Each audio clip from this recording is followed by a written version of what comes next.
Bismillahirrahmanirrahim. Assalamualaikum warahmatullahi wabarakatuh. Alhamdulillahi rabbil alamin wa bihi nasta'in wa ala umuri dunya waddin wassalatu wassalamu ala asyrafil anbiya'i wal mursalin nabiyyina Muhammadin wa ala alihi wa ashabihi ajma'in.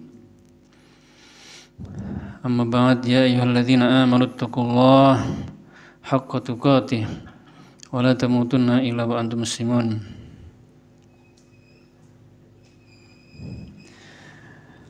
Ma'asyiral muslimin wal muslimat rahimakumullah. Kita lanjutkan kajian kita membahas kitab Ushul fi Tafsir yang ditulis oleh Syekh Muhammad bin Shalih Al-Utsaimin rahimahullah. Beliau mengatakan, awwalu ma nazzala minal Qur'an. Ayat Al-Qur'an yang pertama kali turun. Awwalu ma nazzala minal Qur'an ala wajhil itlaq qat'an. Al-ayatul khamsul ula min suratil alaq wa hiya qawluhu ta'ala iqra bismi rabbikal ladzi khalaq khalaqal insana min alaq iqra wa rabbukal akram alladzi 'allama bil qalam 'allamal insana ma lam ya'lam thumma fatarul wahyu muttah thumma nazalatil ayatul khamsul ula min suratil muddaththir wa hiya qawluhu ta'ala ya ayyuhal muddaththir qum fa'anzir wa rabbaka fakabbir wa thiyabaka fatahhir war rujza fahjur.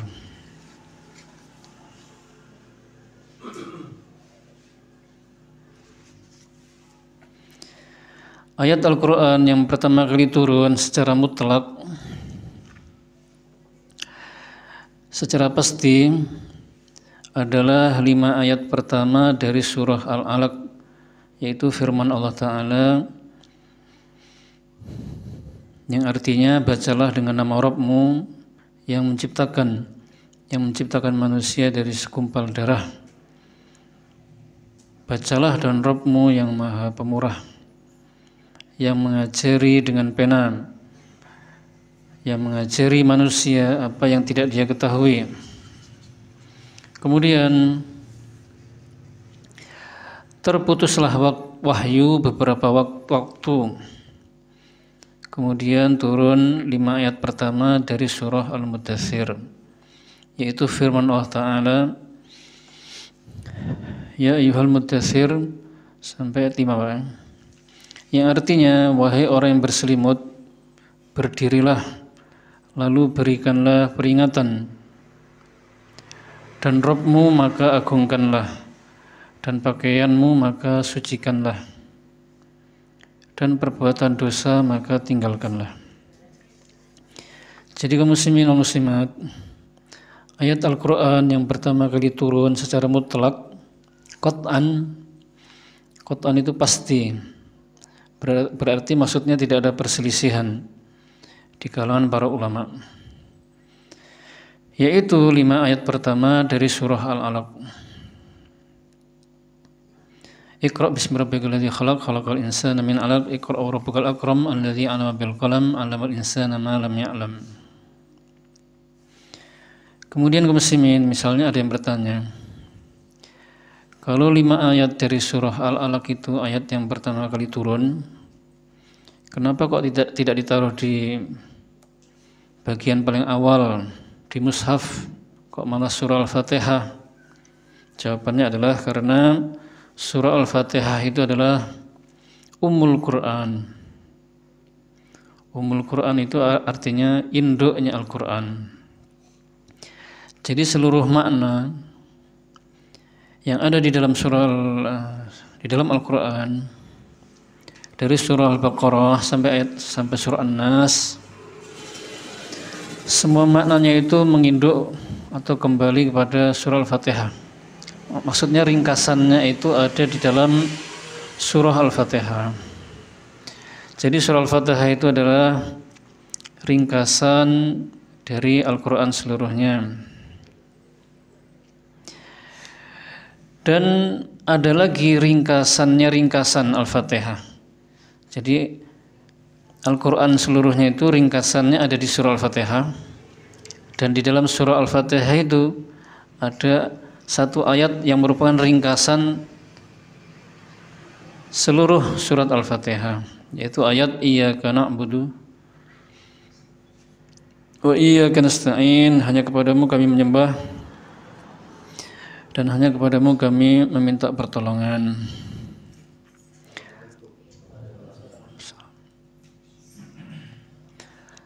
Siapa dari hamba yang mengamalkan ayat ini, iyyaka na'budu wa iyyaka nasta'in, dengan sebenar-benarnya,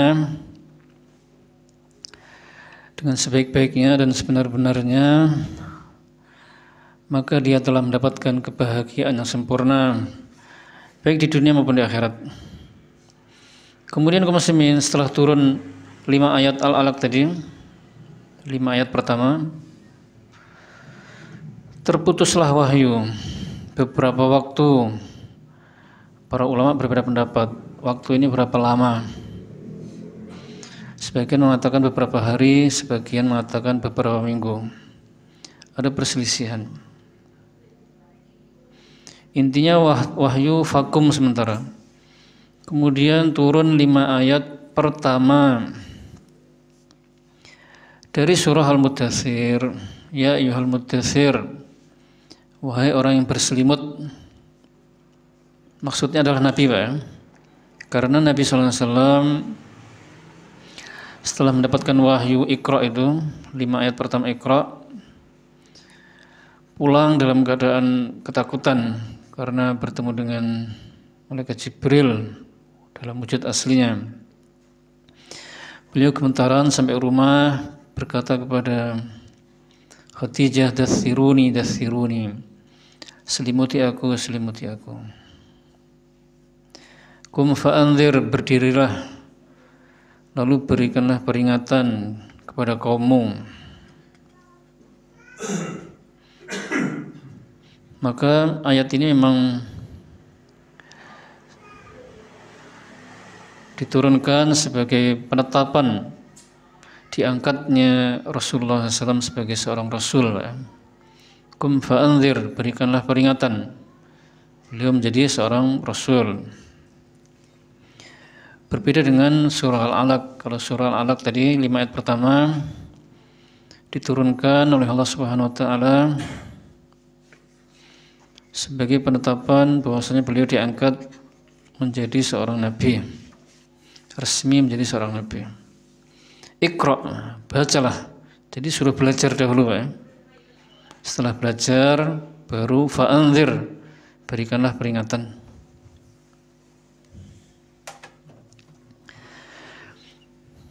Wa rabbaka fakabbir, dan Rabbmu maka agungkanlah. Wa thiyabaka fatahhir, dan pakaianmu maka bersihkanlah atau sucikanlah.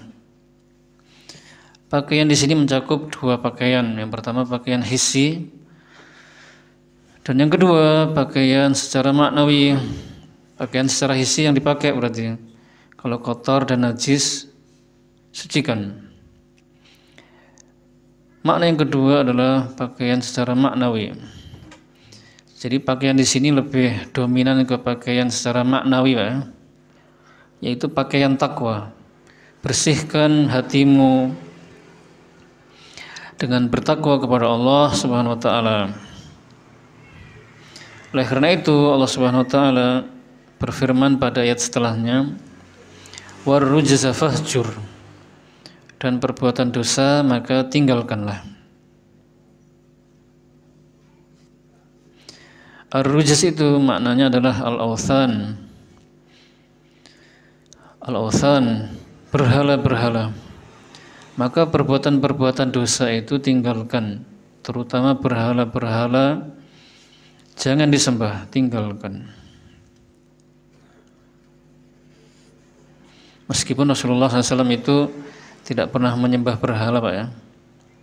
Tidak pernah menyembah kepada selain Allah Subhanahu wa taala.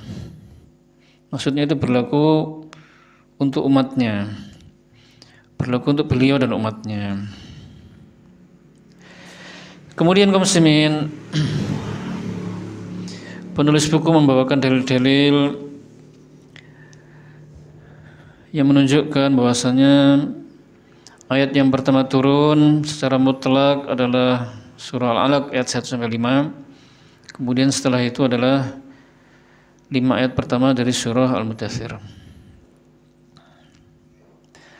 Fafis sahihain sahihul Bukhari Muslim an Aisyah radhiyallahu anha fi bad'il wahyi qalat hatta ja'ahu al-haqq wa huwa fi ghari Hira faja'ahu al-malak faqala iqra faqala an-nabiy sallallahu alaihi wasallam ma ana biqari' yakni lastu a'riful qira'ah fadzakara al-hadits fihi thumma qala iqra bismi rabbikal ladzi khalaq ila qawlihi 'allamal insana ma lam ya'lam. Dalam sahihain, yaitu Sahih Bukhari dan Sahih Muslim, dari Aisyah radhiyallahu anha tentang permulaan diturunkannya wahyu. Aisyah mengatakan sampai al-haq datang kepada beliau. Yang dimaksud al-haq adalah wahyu Al-Quran. Dan beliau berada di Gua Hira.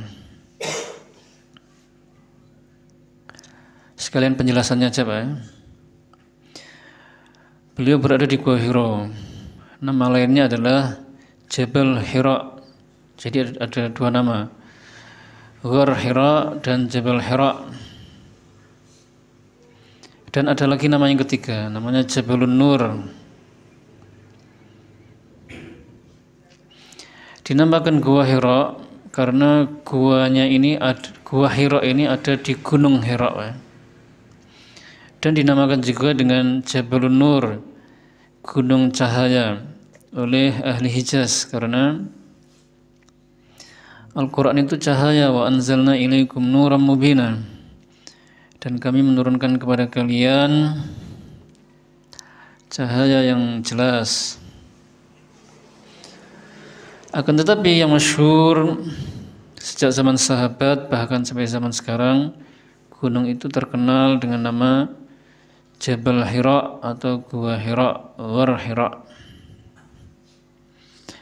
Yang mana Al-Malak di sini maksudnya adalah malaikat Jibril.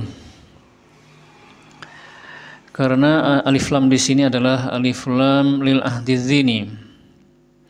Alif lam yang langsung diketahui oleh hati dan pikiran. Yang dimaksud Al-Malak di sini, malaikat ini langsung ke malaikat Jibril, tidak ke malaikat yang lain.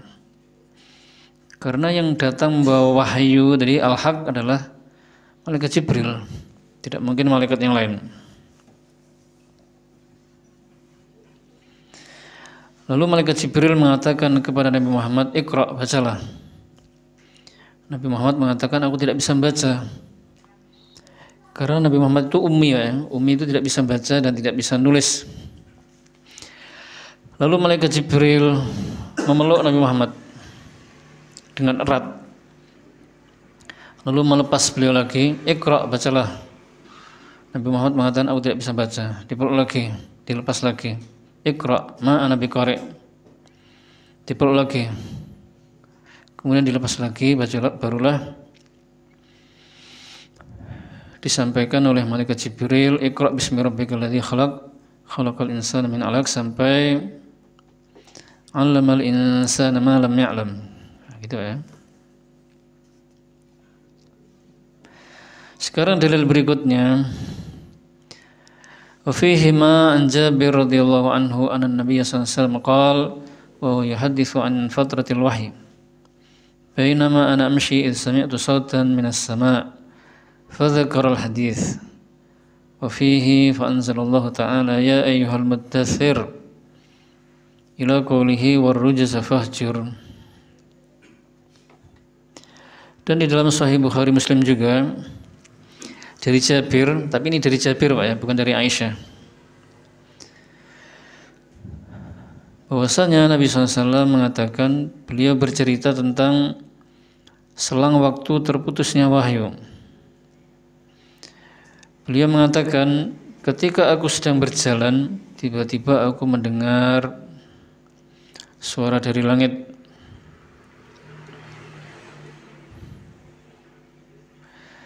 Beliau terus menyebutkan hadisnya sampai akhirnya Allah Subhanahu wa taala menurunkan ayat ya ayyuhal muddaththir sampai warrujza fahjur. Surah Al-Mudaththir ayat 1 sampai 5. Nah, ini menunjukkan bahwasanya ayat Al-Qur'an yang turun setelah Iqra adalah ya ayyuhal mudaththir ayat 1 sampai 5. Karena apa? Karena Jabir mengatakan Rasulullah SAW bercerita tentang selang waktu terputusnya wahyu. Berarti ada wahyu yang sebelumnya sudah turun ke beliau. Berarti wahyu yang turun setelah selang terputusnya wahyu itu adalah ya ayyuhal mudaththir.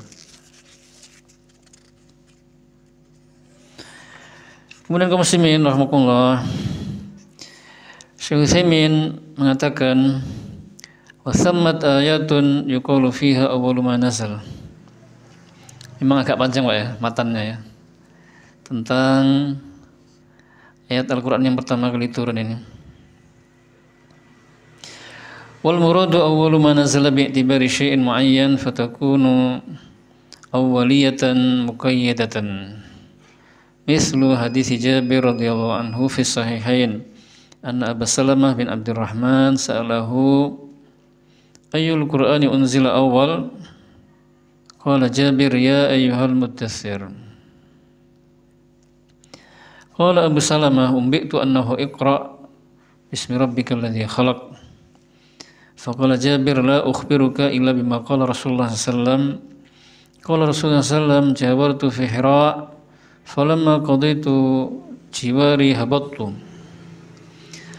fadzakara al-hadits fihi fa'ataitu Khadijah faqultu dathiruni wa sabbu alayya ma'an baridan wa unzila alayya ya ayyuhal mudaththir ila qawlihi warrujza fahjur.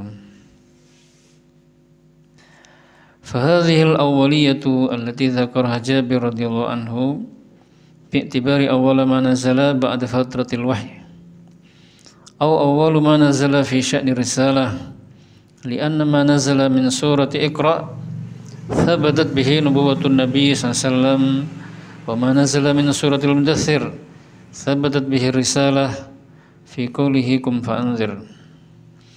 ولهذا قال أهل العلم Inna Nabiya sallallahu nubbi'a biqra wa ursila bil mudaththir.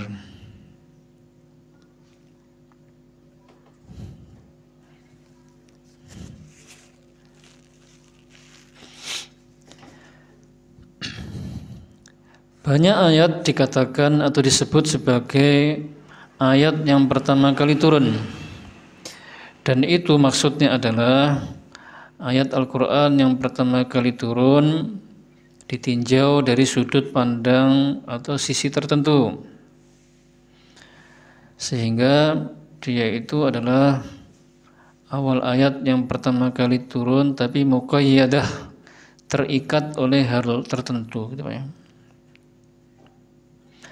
Contohnya seperti hadis yang diriwayatkan Jabir dalam Sahihain tadi yang telah disebutkan.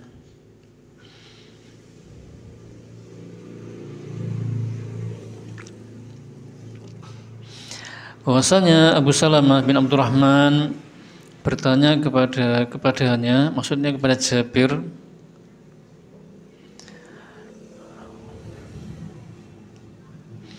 ayat Al-Quran yang pertama kali turun itu apa?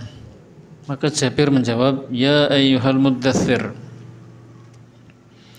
Abu Salamah mengatakan, tapi aku diberitahu bahwasanya yang pertama kali turun itu adalah Iqra bismi rabbikal ladzi khalaq. Maka Jabir mengatakan, aku tidak mengabarimu kecuali apa yang dikatakan oleh Rasulullah SAW, yang mana Rasulullah SAW bersabda, aku berkhalwat atau beribadah merenung di Gua Hira, setelah aku selesai maka aku turun. Kemudian beliau sampai akhirnya mengatakan, lalu aku datang kepada Khadijah dan aku berkata, selimuti aku dan siramilah aku dengan air yang dingin. Lalu diturunkan kepadaku, ya ayyuhal mudaththir, sampai warrujza fahjur.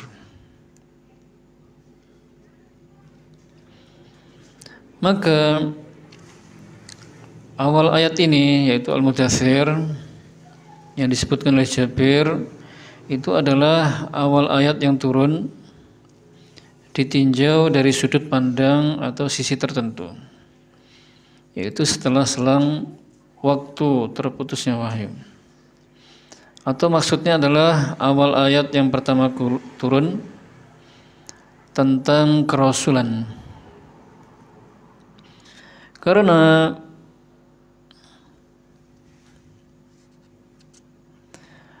ayat yang pertama turun dari surah Al-Alaq, Iqra, itu turun untuk menetapkan dengannya kenabian Nabi sallallahu alaihi wasallam. Sedangkan awal ayat yang turun dari surah Al-Mudaththir menetapkan dengannya, Allah menetapkan dengannya kerasulan Nabi. Dan itu ada pada firman Allah Ta'ala, Qum fa'anzir.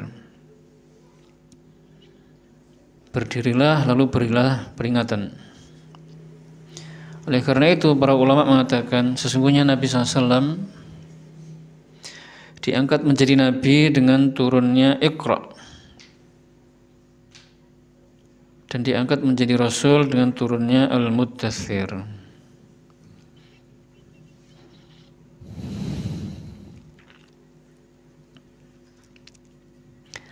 Kaum muslimin dan muslimat rahimakumullah.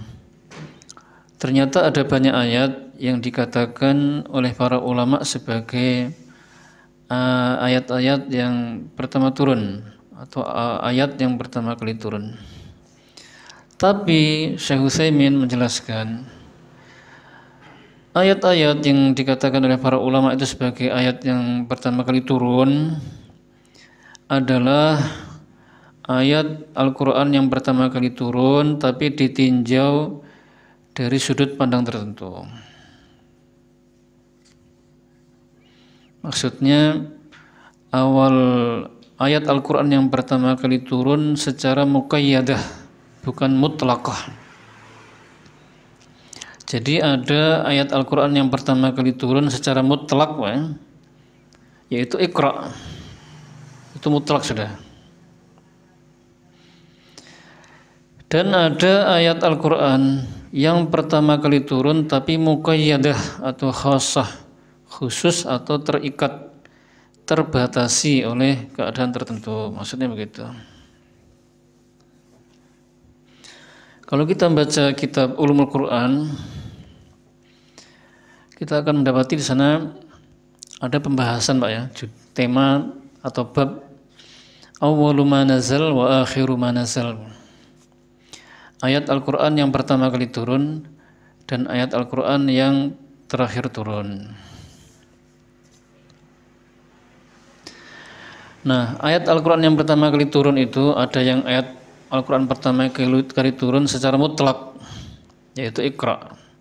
Kemudian ada ayat Al-Quran yang pertama kali turun tapi muqayyadah, dibatasi oleh hal tertentu. Makanya ada di sana ada ayat Al-Quran yang pertama kali turun tentang jihad.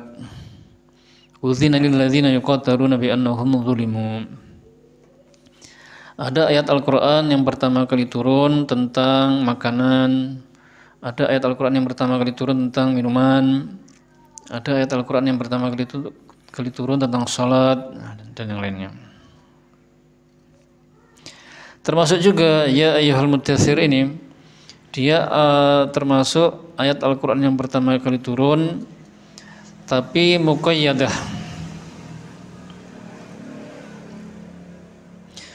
Meskipun Jabir radhiyallahu anhu mengatakan bahwasanya ayat yang pertama kali turun adalah ya ayyuhal mudaththir. Bisa jadi Jabir memang belum sampai ilmu kepada beliau, Pak, ya, bahwasanya ayat yang pertama kali turun adalah Iqra tadi. Mungkin setelah diberitahu itu beberapa hari itu baru akhirnya dia jadi tahu. Tapi Jabir sendiri menyampaikan riwayatnya itu mendengar langsung dari Rasulullah itu bersabda, aku itu berkhalwat beribadah dulu, merenungi keagungan Allah, makhluk dan keadaan umatnya yang gak karu-karuan kan, di Gua Hira. Lalu aku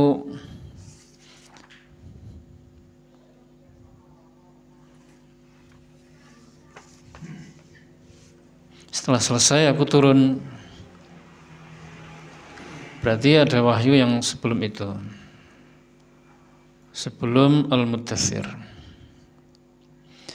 Jadi intinya Syekh Utsaimin rahimahullah menjelaskan kembali bahwasanya surah Al-Alaq, Iqra itu adalah ayat Al-Quran yang pertama kali secara mutlak, itu yang pertama. Yang kedua, Iqra itu adalah ayat Al-Quran yang pertama kali turun, yang dengan ayat itu ditetapkan Rasulullah sebagai nabi, diangkat menjadi nabi. Kemudian awal ayat Al-Muddatsir itu adalah awal ayat yang pertama kali turun setelah selang waktu terputusnya wahyu. Atau jawaban kedua tambahannya adalah Al-Muddatsir itu yang pertama, 5 ayat pertama adalah ayat Al-Quran yang pertama kali turun tentang kerasulan, yang dengannya Rasulullah ditetapkan atau diangkat menjadi seorang Rasul. Insya Allah jelas Pak ya. Baik muslimin, sekarang judul baru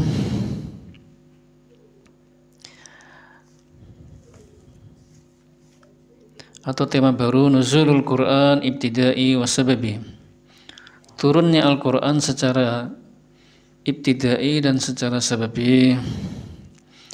Yang qasimu nuzulul Quran ila qismain.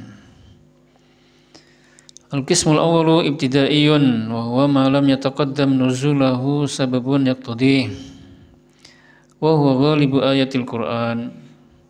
Wa minhu qawluhu ta'ala wa minhum man ahada Allah la in atana min fadlihi lanasaddaqanna wa lanakunanna minas salihin. Fa innaha nazalat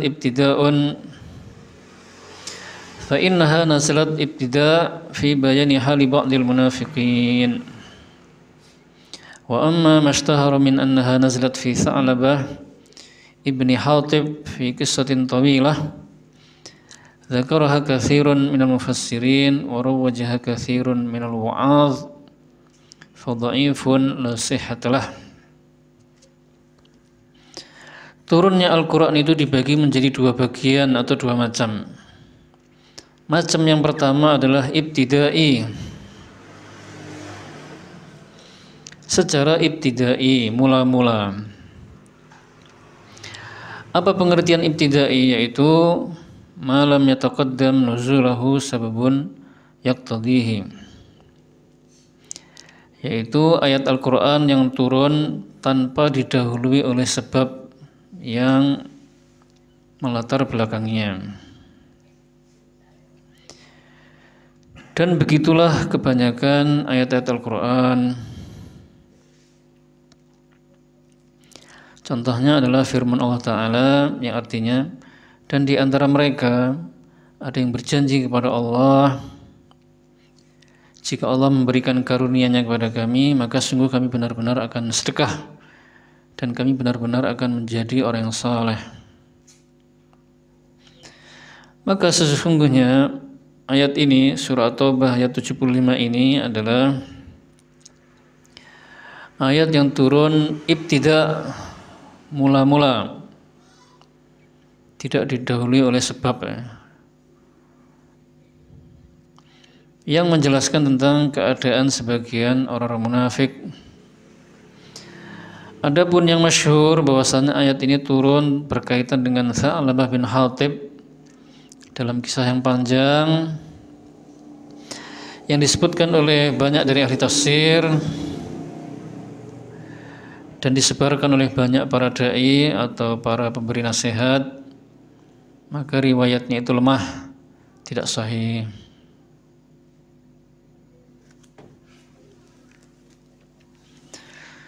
Jadi kaum muslimin, Al-Quran turun itu ada 2 macam. atau dua bagian. Yang pertama adalah ibtidai. Secara ibtidai, yaitu ayat Al-Quran yang turun begitu saja, murni Allah menurunkan, tidak ada sebab yang melatar belakangnya. Memang Allah menurunkannya menghendaki kebaikan untuk hamba-hambanya. Ayat-ayat tentang akidah atau ibadah, akhlak, muamalah, karena Allah merahmati hambanya dan berdasarkan hikmah atau kebijaksanaan Allah Subhanahu wa taala untuk kebaikan hamba. Dan ternyata kebanyakan ayat Al-Quran itu seperti itu.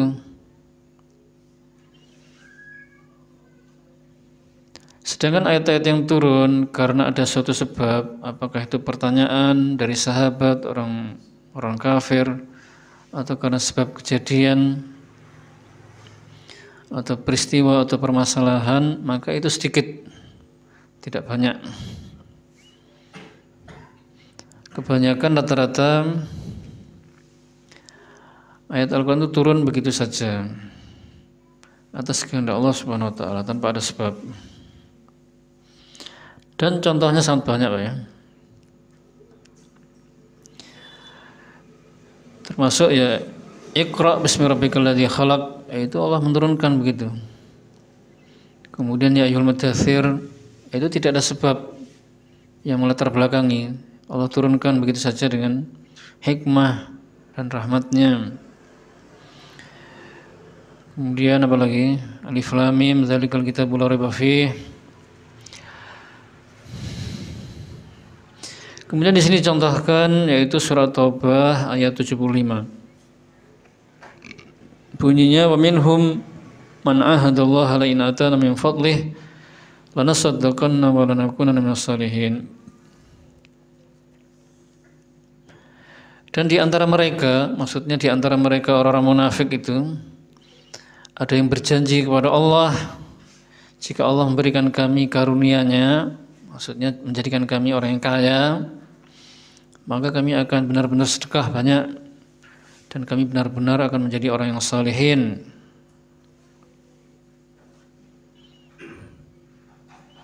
Namanya orang munafik berbohong, Pak. Ayat ini turun mula-mula ibtidai, bukan karena ada sebab. Allah menurunkan karena ingin menjelaskan keadaan orang munafik dan sifat-sifat mereka. Karena surah Taubah itu, Pak, ayat-ayatnya banyak yang berbicara tentang keadaan orang-orang munafik dan sifat-sifat mereka. Paling banyak. Kemudian surat kedua yang menjelaskan tentang keadaan orang munafik dan sifat-sifat mereka adalah surah Al-Munafikun. Tapi paling banyak surat Taubah.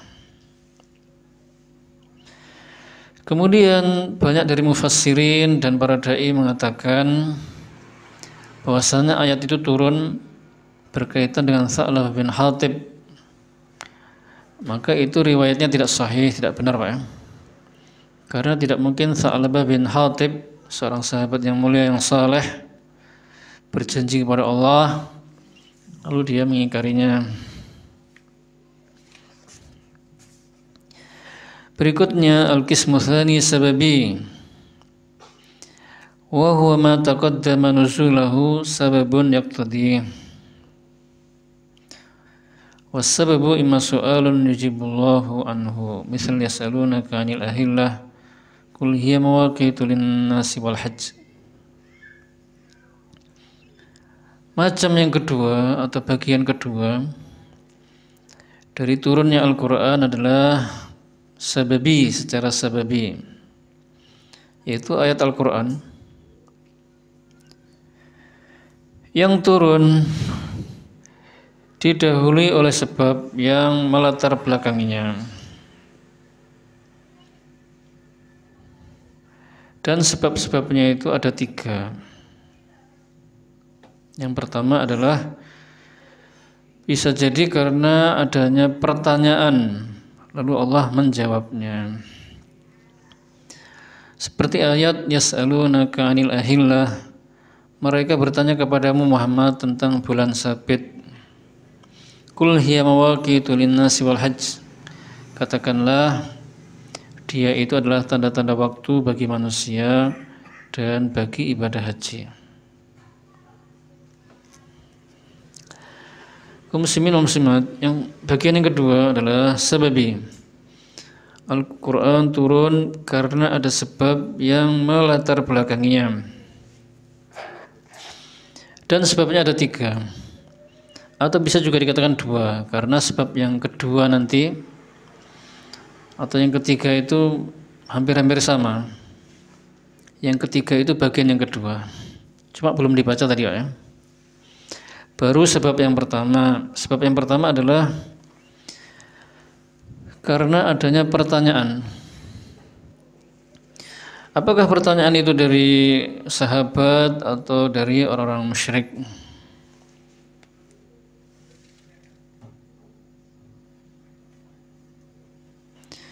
Dan itu banyak di dalam Al-Quran. Ada yas'alunaka 'anil ahillah. Mereka bertanya kepadamu Muhammad tentang bulan Sabit. Yas'alunaka 'anil anfal. Yas'alukan nasu 'anis sa'ah.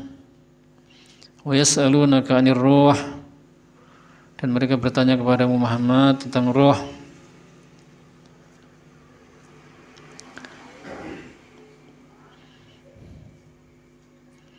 Sebenarnya yang bertanya cuma satu, yas'alunaka 'anir ruh, satu orang. Tapi Allah menggunakan lafaz jamak yas'alunaka. Karena sebenarnya yang mau bertanya itu banyak ya. Cuma baru kedahuluan satu orang udah bertanya. Akhirnya Allah memberikan jawaban. Jadi ketika Rasulullah SAW ditanya oleh sahabat atau mungkin orang musyrik, kadang-kadang beliau tidak langsung menjawab, Pak. Diam dulu, menunggu Al-Quran turun. Kadang langsung turun. Pernah juga tidak turun sampai 15 hari. Gara-garanya Rasulullah mengatakan, ya besok saya jawab. Beliau tidak mengatakan insya Allah, mungkin lupa ya. Akhirnya Allah menguji beliau. Wah, ditunggu-tunggu jawabannya tidak datang-datang. Kemudian turun ayat itu sambil memberikan teguran. Wala taqulanna li syai'in inni fa'ilun dzalika ghadan illa insyaallah. Jangan mengatakan ya besok saya lakukan. Kalau untuk pekerjaan masa depan ya Pak, besok-besok. Ya kita hendaknya mengatakan insyaallah begitu. Insyaallah besok saya berangkat, nanti insyaallah saya akan mencatat. Tapi kalau misalnya ditanya, namamu siapa? Nama saya Muhammad, insyaallah. Nah, ini keliru.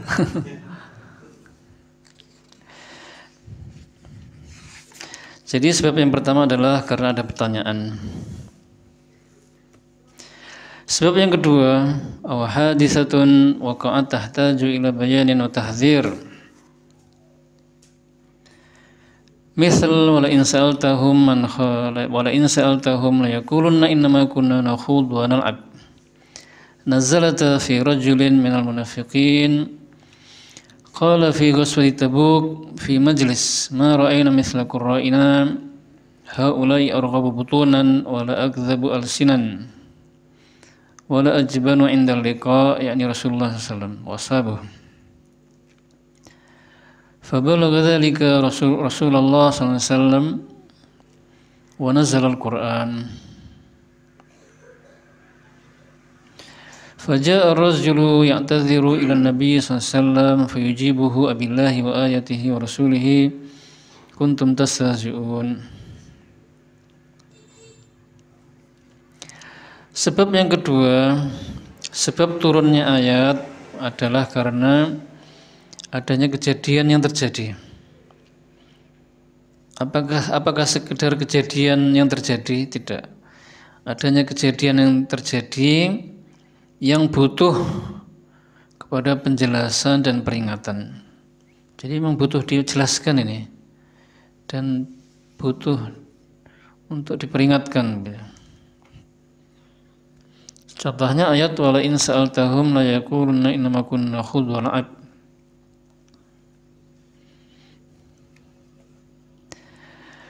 Dan jika kamu bertanya kepada mereka, tadi belum saya artikan, Pak.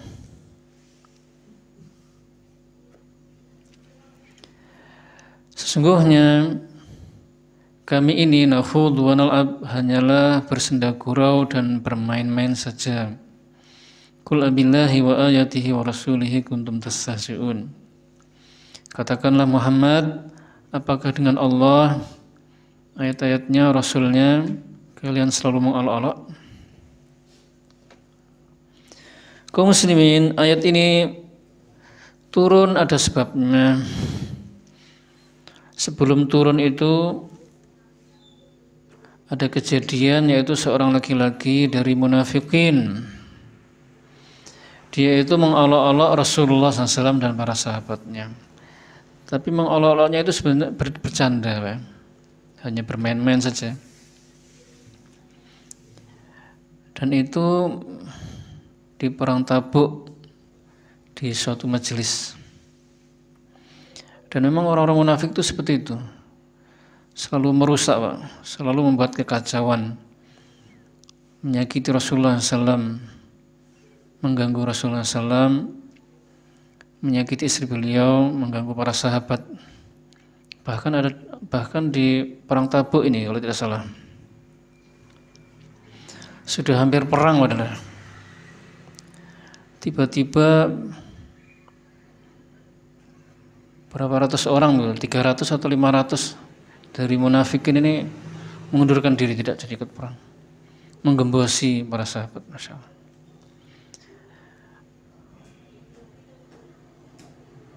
Ini kejadiannya juga di perang Tabuk, yang mana orang munafik itu mengatakan, kami tidak melihat orang-orang seperti pembaca Al-Quran kita ini, yang paling besar perutnya, yang paling dusta lisannya, dan yang paling penakut ketika bertemu dengan musuh. Dan yang mereka maksud itu adalah Rasulullah dan para sahabatnya. Jadi mereka ini paling besar perutnya, paling suka makan, kemudian paling apa lagi? Ya pokoknya hanya semangat memenuhi syahwat perutnya. Kemudian paling banyak berdusta. Dan yang paling penakut atau pengecut ketika ketemu dengan musuh.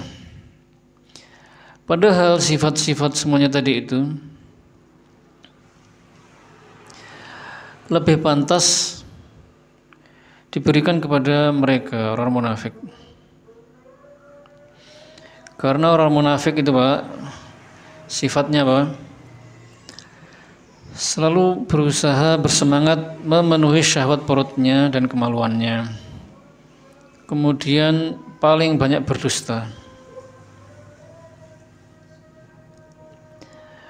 Dan paling penakut kalau ketemu dengan musuh. Makanya orang munafik itu sering tidak ikut perang, beralasan kepada Nabi, alasan ini, alasan itu. Kemudian berita itu sampai kepada Nabi. Lalu turunlah ayat Al-Quran kepada beliau, berbicara tentang keadaan mereka dan bantahan kepada mereka. Lalu dia ini yang mengolok Nabi dan para sahabatnya minta maaf. Lalu Nabi mengatakan, Qul abillahi wa ayatihi wa rasulihi kuntum tastahzi'un. Maksudnya membaca ayat lengkapnya tadi, Pak, ya. Wala in sa'altahum sampai tastahzi'un. Mereka minta maaf, kami ini hanya bermain-main, wahai Rasulullah, hanya bercanda saja. Maka ayat ini menjelaskan bahwasanya siapa yang mengolok-olok Allah, Rasulnya atau ayatnya, walaupun hanya bercanda, Pak, ya, maka dia kafir, keluar dari Islam. Mengerikan. Dan apakah pintu taubat masih terbuka? Masih terbuka. Kalau dia masih hidup bertobat maka diterima oleh Allah Subhanahu wa taala.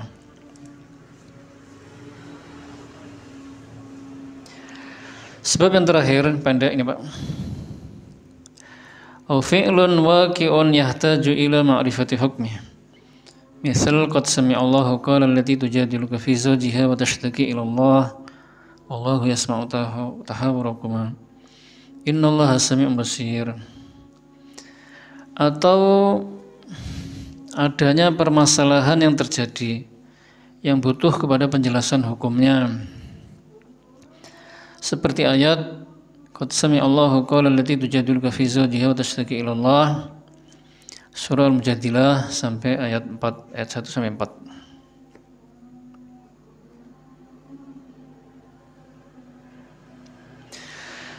Sebab yang ketiga, sebab turunnya ayat adalah adanya permasalahan yang terjadi,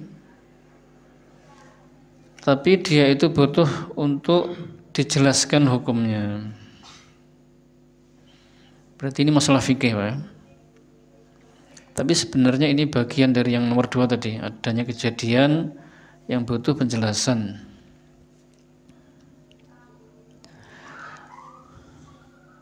Seperti turunnya surah Al-Mujadilah atau Al-Mujadalah ayat 1 sampai 4.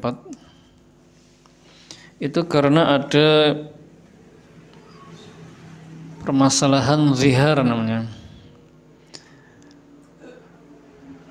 Khawlah bintu Sa'labah,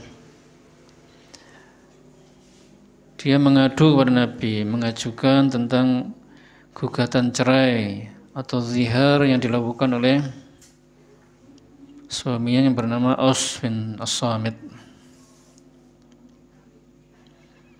Aus bin As-Samit menzihar. Zihar itu perkataan suami pada istrinya, anti alayya ka dhahri ummi. Kamu itu bagiku seperti punggung ibuku. Kamu itu bagiku seperti punggung ibuku. Maksudnya bukan kamu itu punggungnya seperti punggung ibuku, ada tahi lalatnya, bukan hanya begitu, bukan begitu maksudnya. Tapi maksudnya kamu itu bagiku seperti punggung ibuku, enggak mungkin aku itu menyentuh punggung ibuku.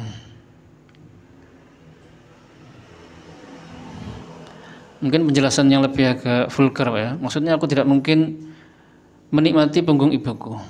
Berarti kamu juga begitu, haram bagiku seperti haramnya ibuku bagiku, maksudnya gitu. Dan zihar itu pada zaman jahiliyah menurut mereka dianggap sebagai, diyakini sebagai talak bain, sama dengan sudah ditalak 3, haram berarti, bukan menjadi istrinya lagi gitu. Maka Khawlah bintu Sa'labah ini bingung dia harus berbuat apa. Di zihar ini gimana ya, hukumnya bagaimana ya, dia tidak tahu ya. Makanya mengadu ke Nabi. Lalu turunlah ayat ini yang menjelaskan tentang zihar, hukumnya, kemudian kafarah zihar.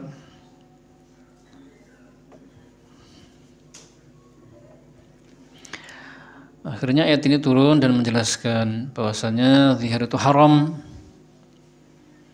Zihar itu haram dan tidak jatuh talak pada dia. Suaminya berdosa.